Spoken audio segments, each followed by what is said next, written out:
I am Pinoy Rob. I am Pinoy Rob.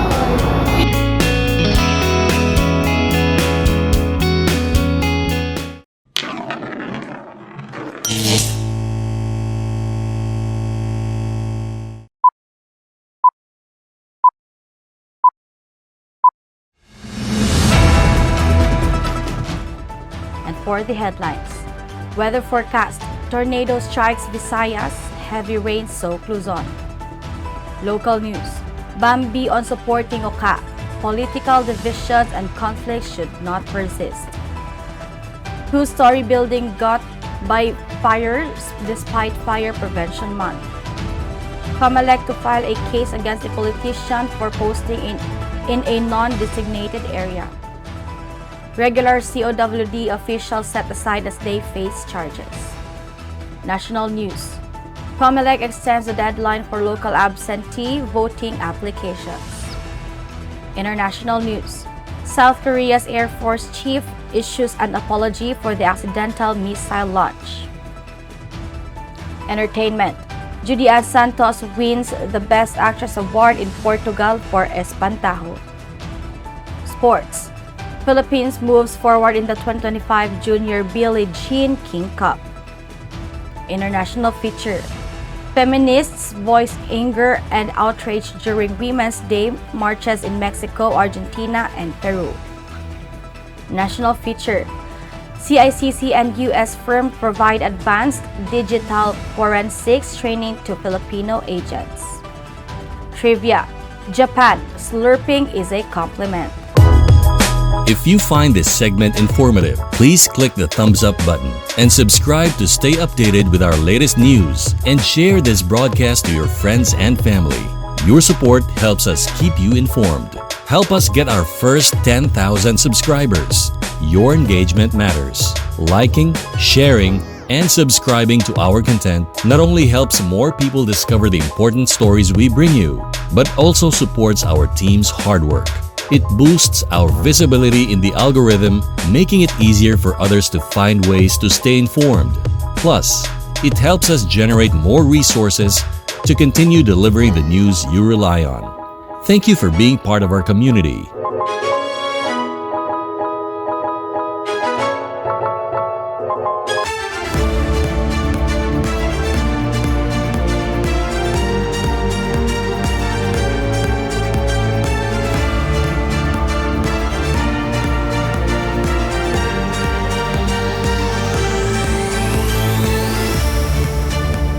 Good morning, Philippines. Magandang umaga, Luzon, Nagbayo Adlaw, Visayas, Mindanao. Today is Monday, March 10, 2025. I am Athalia Pisaniel.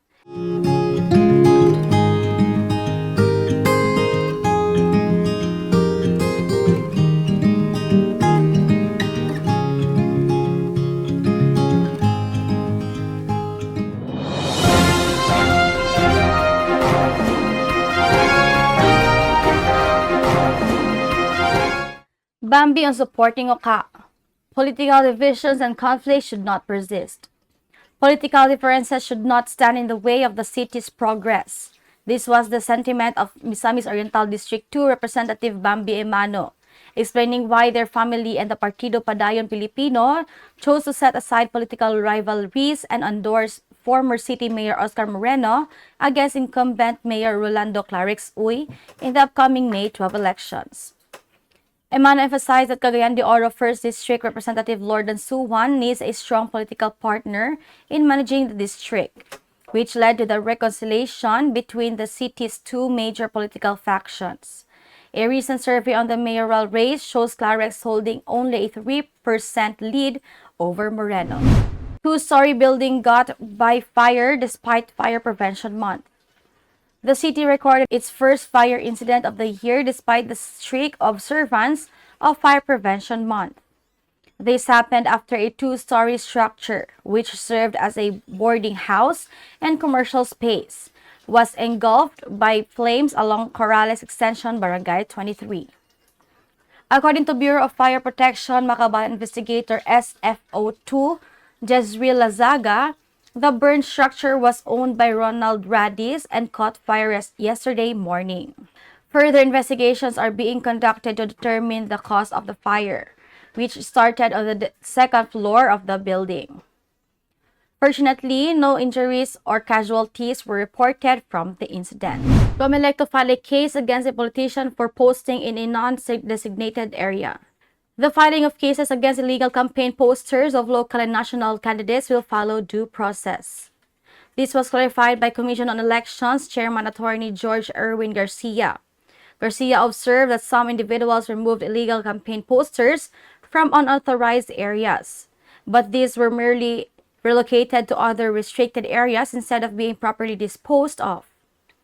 Garcia warned all candidates who are violating the rules that their deceitful tactics will eventually come to an end. The Comelec, along with the PNP and the ALG, this task force, has already taken down oversized posters that do not comply with election regulations. Additionally, Garcia confirmed that a certain Mr. Jack, who developed the open voting system, will be arriving in the country. The OVS, described as a trusted build, will be utilized by the poll body to strengthen election software security and protect it from cyber hackers. Unlike traditional systems, the OVS does not rely on the original source code, which was the primary concern raised by Attorney Harold Respecio, a vice mayoralty candidate in the province of Isabela. Regular COWD officials set aside as they face charges. The sidelined regular management of the Cagayan De Oro Water District may face legal cases due to their insistence on interfering with the duties of the interim officials appointed by the local Water Utilities Administration to manage the city's water system. This comes after the regular COWD management appointed Engineer Edna Najil as acting general manager, despite ELWA's continued recognition of interim GM Fermin Harales Group as a legally mandated authority in charge of the city's water services. According to Harales, it will be the problem of the sidelined COWD management if ELWA decides to file a case against them for overstepping their authority. ELWA's actions are based on the directive of President Bongbong Marcos and were further reinforced by a legal opinion from the Office of the Government Corporate Counsel last year. However, Harales acknowledged that the sidelined regular board of directors and management have the right to take their own course of action, though the legality of their moves remains in question.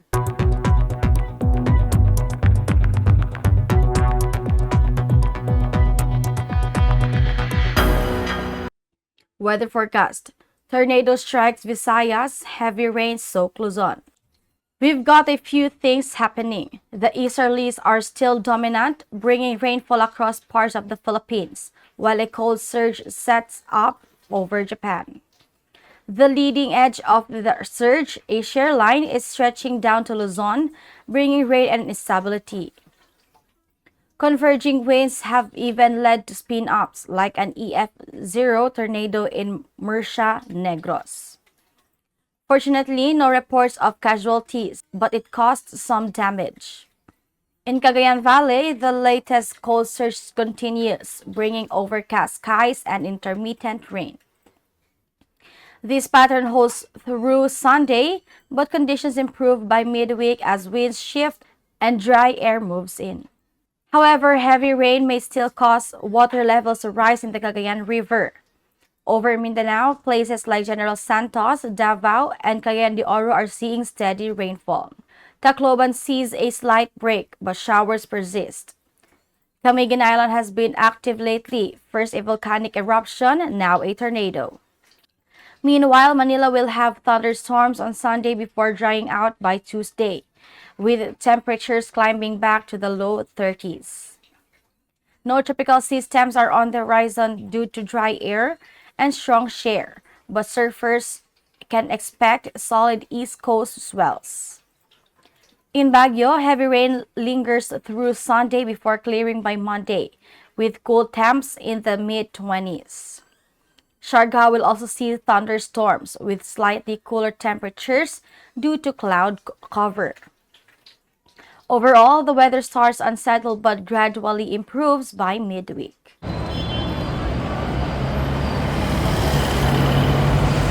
A pedestrian lane is an interim or temporary pedestrian facility that may be appropriate on roads with low to moderate speeds and volumes. A pedestrian lane is a designated space on the roadway for exclusive use of pedestrians. The lane may be on one or both sides of the roadway and can fill gaps between important destinations in a community.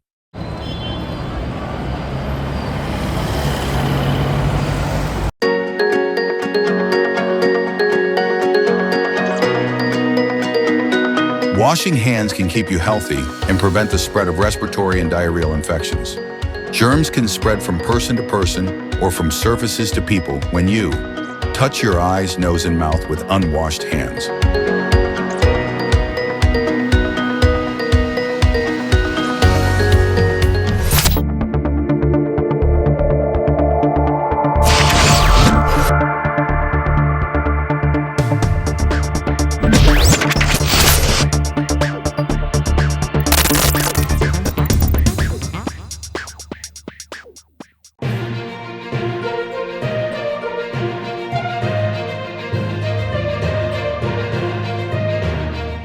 National news.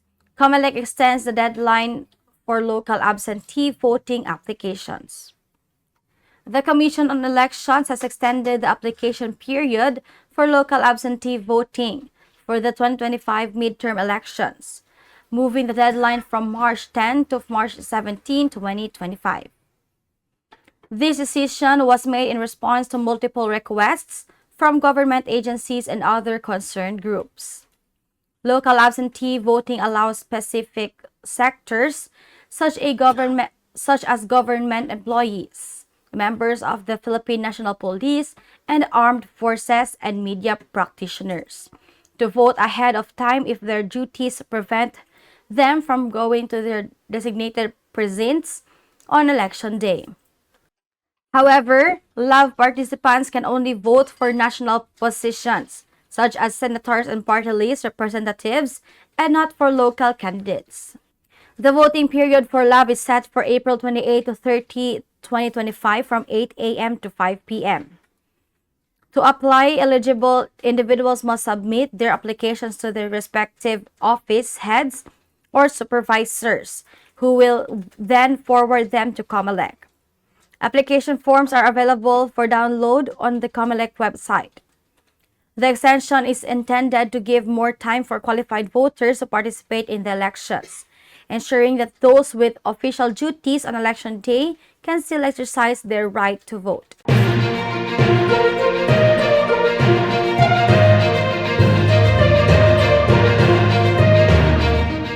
International news. South Korea's Air Force chief issues an apology for the accidental missile launch.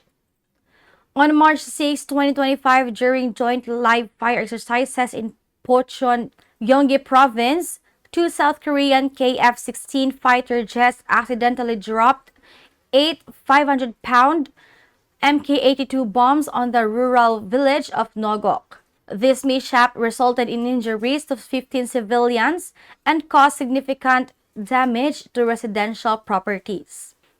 The incident occurred due to a pilot error involving incorrect coordinate input during the exercise. The pilot of the lead aircraft failed to verify the coordinates properly, leading to the bombs being released outside the designated target area. In response, the South Korean Air Force has initiated an investigation and is considering disciplinary actions against those responsible. Compensation plans for the affected civilians are also underway. The accidental bombing has heightened regional tensions, especially with North Korea, which conducted missile tests in a reaction to the joint military drills. North Korea's foreign ministry warned that such incidents could escalate into a broader conflict if not managed carefully.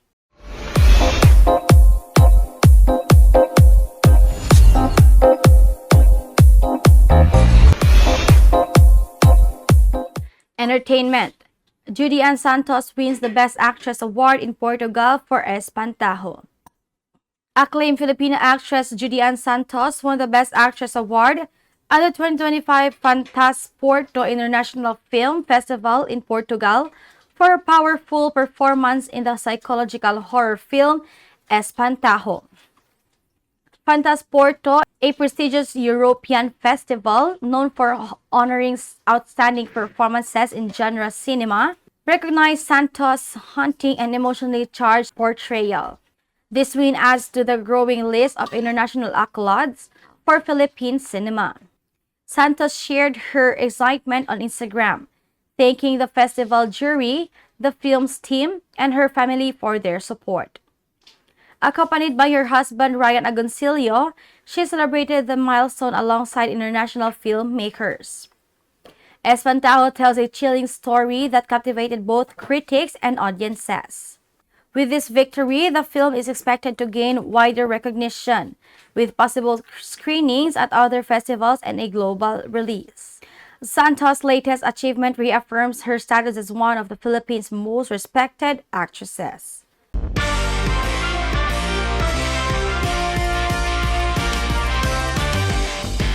Sports. Philippines moves forward in the 2025 Junior Billie Jean King Cup. The Philippines Junior Billie Jean King Cup team delivered an impressive performance at the Asia Oceania pre-qualifying tournament held in Kuching, Malaysia, securing a runner-up finish after a closely contested final against the host nation. The 16 and under Filipina squad showcased resilience and skill throughout the tournament, defeating 4 other countries to earn a spot in the championship match. However, despite their valiant efforts, they fell short against Malaysia with a 2-1 loss in the final round. Erin Francesca Ong set the tone for the Philippines by securing a hard-fought victory against Malaysia's Devina Sarawanan in the first singles match, rallying from a set down to win 5-7, 6-2, 6-3. In the second singles match, Malaysia managed to equalize as Vashti Velez fell to her opponent, pushing the tie into a deciding doubles match. Despite the strong effort of a Philippine duo, Malaysia clinched the victory to claim the tournament title. With their runner-up finish, the Philippine team has earned a spot in the next phase of the tournament, where they will compete against tougher opposition for a chance to qualify for the Junior Billie Jean Cup World Finals. The team's commendable performance highlights the emerging talent in the Philippine tennis, and their upcoming matches will be a crucial opportunity to further showcase their potential on the international stage.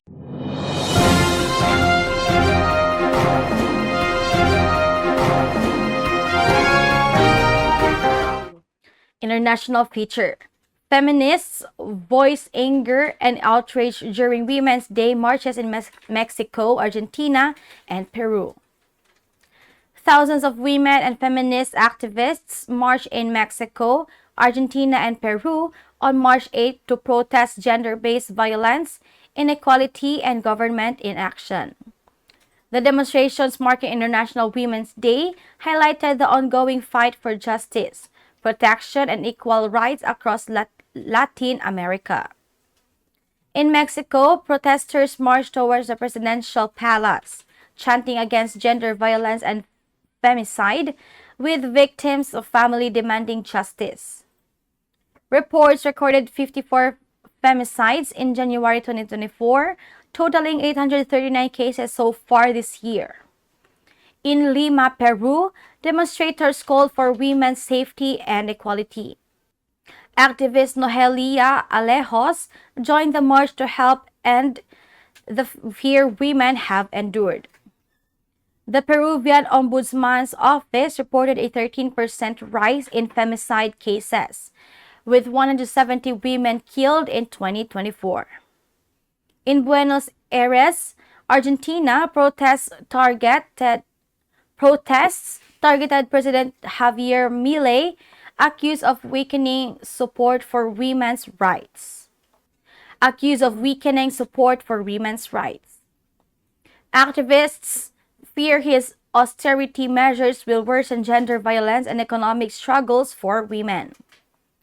With gender violence and femicide still critical issues, International Women's Day 2025 became a strong platform for women to demand justice, safety, and equal opportunities.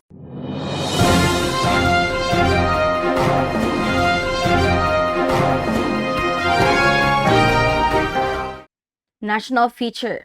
CICC and a U.S. firm provide advanced digital forensics training to Filipino agents. The Cybercrime Investigation and Coordinating Center, in collaboration with the U.S.-based National White Collar Crime Center, has launched a training program for Filipino law enforcement agents on advanced digital forensics at the National Cybercrime Hub in Taguig. CICC Executive Director USEC, Alexander Ramos, emphasized the need for Filipino agents to undergo proper training in cybercrime investigation, prompting the involvement of American cybercrime experts in the program. What are the proper standards for seizing physical and electronic evidence? It seems many have forgotten the correct procedures. That's why we are starting with a refresher course on basic data recovery and incident response, Ramos explained. He also highlighted that the training will cover the correct methods for gathering online evidence.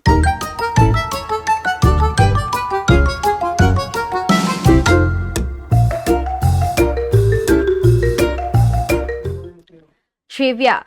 Japan, slurping is a compliment.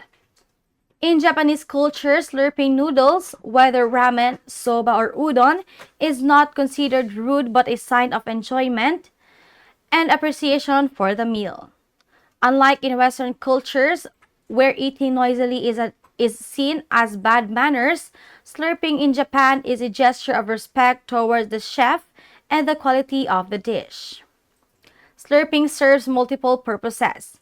It enhances the flavor by aerating the broth and noodles, cools down hot noodles, and has been a long-standing tradition passed down through generations. In casual ramen shops and street stalls, slurping loudly is a way to compliment the chef, signaling satisfaction and enjoyment. However, this practice is generally limited to noodles. Other foods like rice are eaten quietly, and in traditional tea ceremonies, sipping tea with grace is preferred. So if you find yourself in Japan or at an authentic Japanese noodle shop, don't be afraid to slurp away. It's not only acceptable, but highly encouraged. And that was the information we got from here and abroad. Keep listening and watching. Please subscribe Pinoy Rob on YouTube channel and follow us on Facebook. And stay tuned in for our segment, Wow Pinoy, and have a wonderful day.